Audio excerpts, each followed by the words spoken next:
Asantema UK. Ukuma pimwa apembeba. We are ebusia for Asantema UK TV so ni oboba sempremo. Ma trust the ensemo breo. Na ensemo ho. De bia me ka chebe ensemo ho. Ne ye kan sem ni bo hu sem so. Ene ensemo de bro no you assume ne tie ni ba na ensemo mu udu. Esen kase wi ase ho. Na nanu kan se wo se wo yonko a wotawo. Eye bebu bia ano den na the only say answer na we subscribe channel na share fa comment ni comment section ho like me page no ni nkomo otu fo se tu abio mira pia o ya ma money ko money yo bentre boa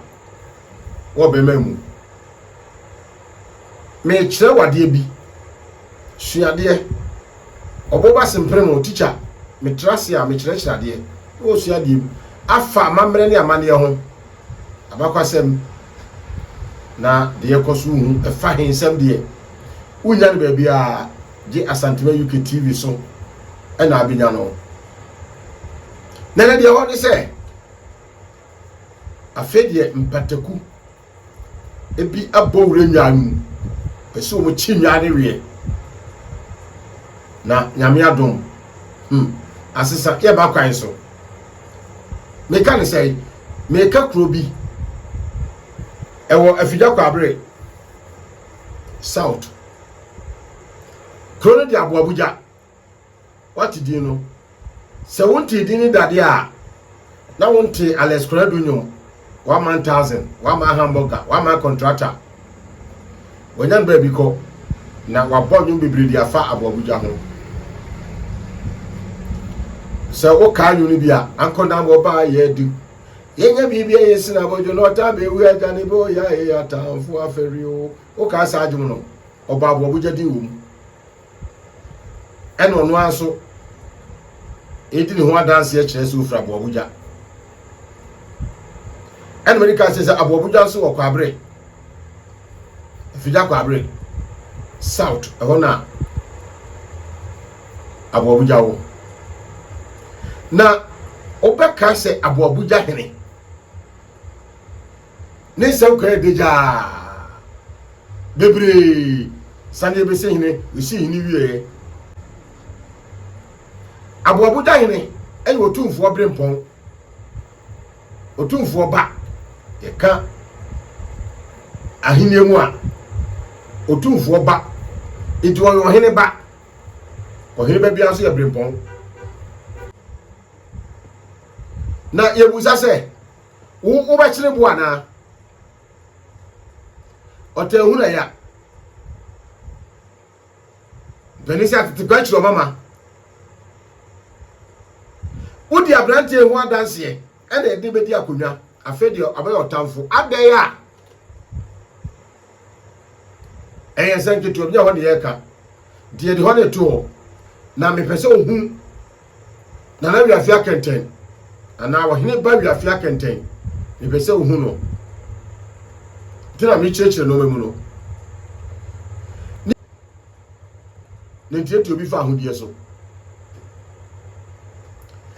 asaba etentene kase bebrebe nyina nie wa hine ba wi afia kenten abo abuja hine o ka se bebrebe bo litu awon nine o ka se ohini kro ya ne maame ewuo no o ka kire ne se midimitra dia kire mama ho na hwe hu yi na chese ohini no wo di bezi akonwa so wa to de jon wo di si akonwa so wi no ye eyi na se atwede ne nyame o ka ho a baby akobi odi nkunim tina pani bu brese se nyame du akira nsuo tokro opie to mfo esusampidie abenedie amane a wahini ya famu no ehene ohene ba mi hu bida wa fama ni nyina nkɔ wie no ɛna Abuabuja kontrihene ni wɔfa ase baako yɛfrɛ Kofi Richmond na Kofi Richmond ya nyambra asɛm me no ka sɛ wɔtwere baako kum na onya ntwere nua ha ahinie nya de keti wo Asante ahinie me se Asante ahinie nya fa enkadoma ahine ni abre ede ni abye bibia Asante ahinie efe onya sanko opelo onya na sa Kofi Richmond a meka so twere abako kum meka no remand yenya ni nasem nwie ni edi nasem nwie dia obekọ jail no kwa eduadene dia boa abai sa Kofi Richmond afedi bi ato so e friend Nana Boakye continue chiame no continue offers no ofre Nana Boakye o ye chiame sa no aka no wode amani ba bebre hu no nano okobo pa se metofo nkokum ohene ba wi afia kenten Abuabuja hene otumfo brempon otumfo ba no okobo pa se nkoku no na paanum de ekosi ye ne se metoma no ofre no no onne transe eye nhihye na jemu ne se so otimi kum ohene ba wi afia kenten eya Abuabuja hena obema ne 10 plot 5 10 ode mano no asama ne sika 100 million tete sika no ene be kan 10,000 Ghana cedis ode aka no ho na de nyame ehira no yemoni dua asemi ba na brantie na emecho man no a ondo ani mecho opagya na de na omo opagya na de no ade omo ya de pa wo ho ba ko yeta oma so obo na jegu ti no okọ ti mecho fo wo machi wade anu no so opese de duru bi ye no a ene opagya na de no ota eduru na sai ye fa bi nsire na areho yanka bi amfamu a areho efise Nana wi afia kenten ana ohene ba wi afia kenten ne maame wo no ba ko pe panin ko bo ne bra wa bruchiri otena brochi mem ana Abuabuja hima ya defu ya kofa ne baaye so me di akonya odi akonya wi asa be ne tamfo e ho sam ne de be se akiri be bro na se de Kofi Richmond a waye no se chiame ewa Abuabuja a dodo na afra Nana Boakye no na so wanya hene no da asem na mekai waton Nana Abuabuja hene ama metofo sen kungu no na meto ni no so nyame ti asem no ba na okoyi apolice for so 3 se dwumadie wi ontumi nye da se ohina onya ni bone na ohine no nya bone ni e dia brezu nkokunu no ontumi abusia ensem no court nti documents no ha sika no otuama no plot du omanum mienu sa wonyi mienu ansa no okum ohine wi ode nwotwe beka no ode ne 5,000 akan ho documents ni nyama ha na se no court nti ye miebie musa na ode me yi aso 3 anwo hu de ekoso na ayo ohina wo sura de na sa Kofi Richmond nipa ya de a nko saye nya bonia na oso di no akọ na wo afia kente ho ana wo hene ba wi afia kente ho ko no se na mi aya do mo nya djuma bi a ebeboa mo onu Kofi Richmond wonye sika di no wonye bi ahwe ne man ne yere no wonye bi di abo asante Kofi se wonye djuma betu bia ma nipa nyira ye bie nemo wo pesika bese titisika 650 million eye na 65,000 Ghana cedis okọ ohene ba wi afia kenten ho no ohene ba de ma no se ade abe de se mpuntu enti cheko ai tea face no bemei ena jase na de ma ohene ba wi afia kenten disika no kra se wakai tete amamre se kan ne di boritire eni bidie na hwehwe esen enti se ne sa o sa kofa ba sa kofa ye nchire di obeboa no wo boa no 65,000 Ghana cedis kanisi kada down 650 million na oji sika wodi kwa adwuma nka bopai na sidale se okukuno we mu nyina anya ne fere the investor me chone say so makase bebre obi so otawa men do so ben papa so obi so otawa men do so oda from na tietia o so obi so otawa emfa kutaye entwene seso emfa yuwan dutane bawre oye dai otawo de ohine ba wi afia kenten eye ma sa Kofi Richmond ni nyina na anya ne fe akobo paasi nkono na yenti mie bi ensenu bebre asem wa court na me adoma de ekoso court bia no ye be me ahwefo hu de ekoso when ye kase nananom mamo ntra ho emo ohine bi nyimi entiamo na ahimfu ni bi jimi na sante ahimfu ti odi hwe omu endi ano ele jano wo social media he ene wo se ene wo he si ahwe ya dako asante bu be se ye betra ho obi de ese ka adwa nanka nananom nka mo ho na nyo mo asirichire mu nya na domu enti se no tumfo import sigadwa so wotan no na tumfo import na we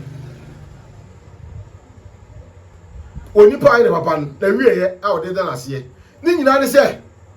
Kofi Richmond ti twa sa seton e wa bo Abuja enti ohini ba ya wo ba no ma nyina foforo no e kwa ba na Kofi Richmond be fa so enya location paper ne star brand ya ma asase a waton no onya da eti sare tie dia eni obokum wo hene no a akonya beda ho mpani bu be se eja nantu aso ene ku nwan sambogri ena mpani se sabon pomso akodo woni wi a wobusu asa papa yi ya woni ba akopɛ arewo se me se eye bo Abuja manso a onu ani maami nuane ne twinti maami je fridge mi tinanu ya segami anfafie na nananu ankasa nkonya ankasa enkana na abo Abuja hene ohene ba wi afia kenten zabre kamne okasai enko je fridge mi ko tufo nyasem na nyame hia beto man no a wodi se adwuma no se ontimi nkum ohene no yi ohene asotire onu ase de ani mumia ko kire Kofi Richmond abrante nyame hia nyumedi a wadi na so nyame ani na nanom so aso asem num na ombabu abaso ohene bia begun nsa bia kan sa abrante ni din de me fantu jasesei ni edi nsa na chi akire di beba ti Kofi Richmond yakwachi na abo Abuja fie na wahye tuntum na wapaja ne nsa wo awe MTA pole no se me na megyina ha yi satan na chese onu se ye ba bekum ohini ba wi afia kenten ebe ni si so do ben wo na nanu mu hweye na otumfo ho abatai dia mo so mo abatai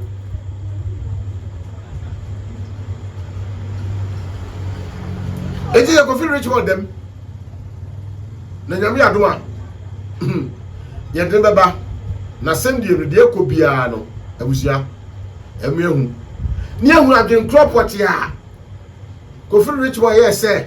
odi kum ohene ba wiafia kente eyi na firi ati aswa asase no ye be hu nsem ebe ni voice ensuo chetuo mu a eyi hwa enam se edi nsem na chinti mi kan bebiri nemo de me kan say enam ahemfu bi nkwase asem no mu jimi sem mu asem abodam sem mu die nti nkrofo osua afi de do asantemem sa aboabuja hene ni konte hene wo faase Kofi Richmond a obo no safo hene se we frem Nana Boachi no oton saase die no fi de okukum obrempon eye otumfo o setua bebi o ne ba hai ewiase hu uti wiase esuru wiase nananom momfa no matra ne wiase na hokwa monka wontumi nye na wahwe obeye na afi wani so atew twa konkro se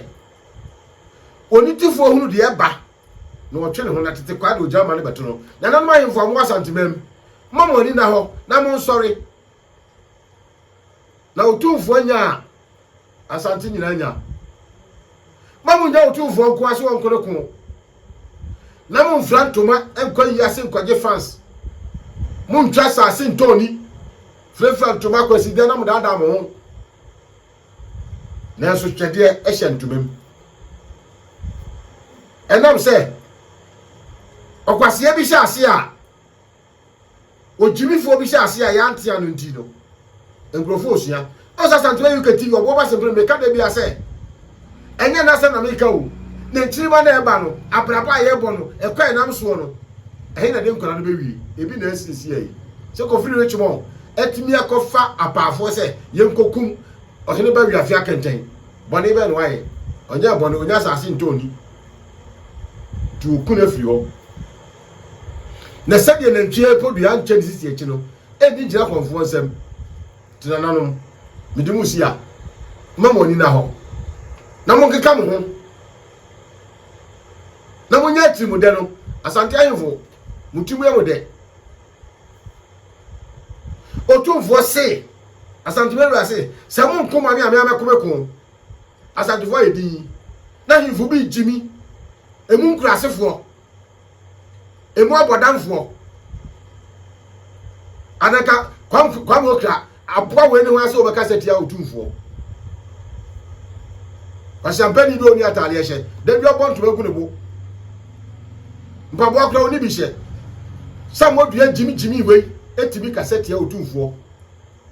na do ma hene su di akire o se me ka che wo se ade bi asamodua ye no do ma hene ma ne ye samodua ne ayefo bi o hene kontin no kohia se asante frag eni ko ase ba